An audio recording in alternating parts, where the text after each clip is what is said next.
اگر ابراہیم علیہ السلام کی چھری اسماعیل کے گلے پر چل جاتی،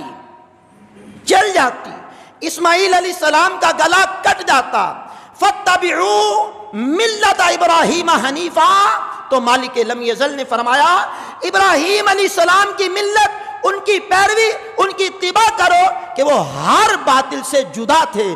تو پھر ہر سال تو آپ کو بچہ کاٹنا پڑتا، جانور کاٹتے ہو نا، ذبح کرتے ہو نا۔ اگر اسماعیل علیہ السلام کا گلا کٹ جاتا، سنت ابراہیمی کہلاتی، ہر سال اپنا ایک بچہ ذبح کرو، تو تم اس کی طاقت نہیں رکھتے تھے، تم اس کی قوت نہیں رکھتے تھے، تم اس کا حوصلہ نہیں رکھتے تھے۔ تو میں نے خود اعلان کیا، سورہ بقرہ میں مالک فرماتا ہے لا یکلف اللہ نفسا الا وسعها، میں کسی کی جان پر اس کی طاقت سے زیادہ بوجھ نہیں ڈالتا۔ مالک کائنات، مسئلہ تو حل ہو گیا۔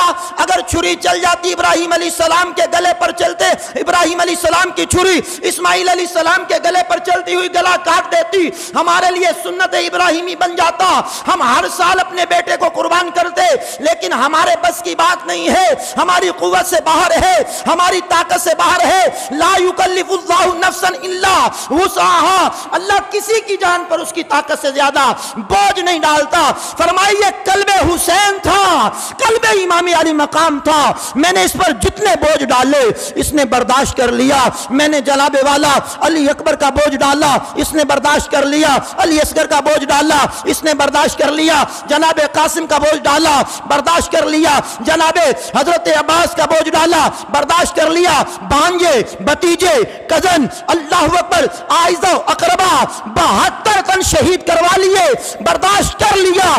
یہ قلب حسین کی وسعت ہے۔ لوگوں تم میں طاقت نہیں تھی کہ تم برداشت کرتے، قلب حسین اتنا وسیع ہے، اس نے سارے ہی معاملات کو برداشت کر لیا۔ پھر ہم نے کہا تو ہے نا، واہ حسین کیا بات ہے تیری، اللہ اکبر، سلام یا حسین، اونچی آواز آئے سلام، بولیے بولیے سلام، ہاتھوں کو بلند کر کے بولیے سلام سلام۔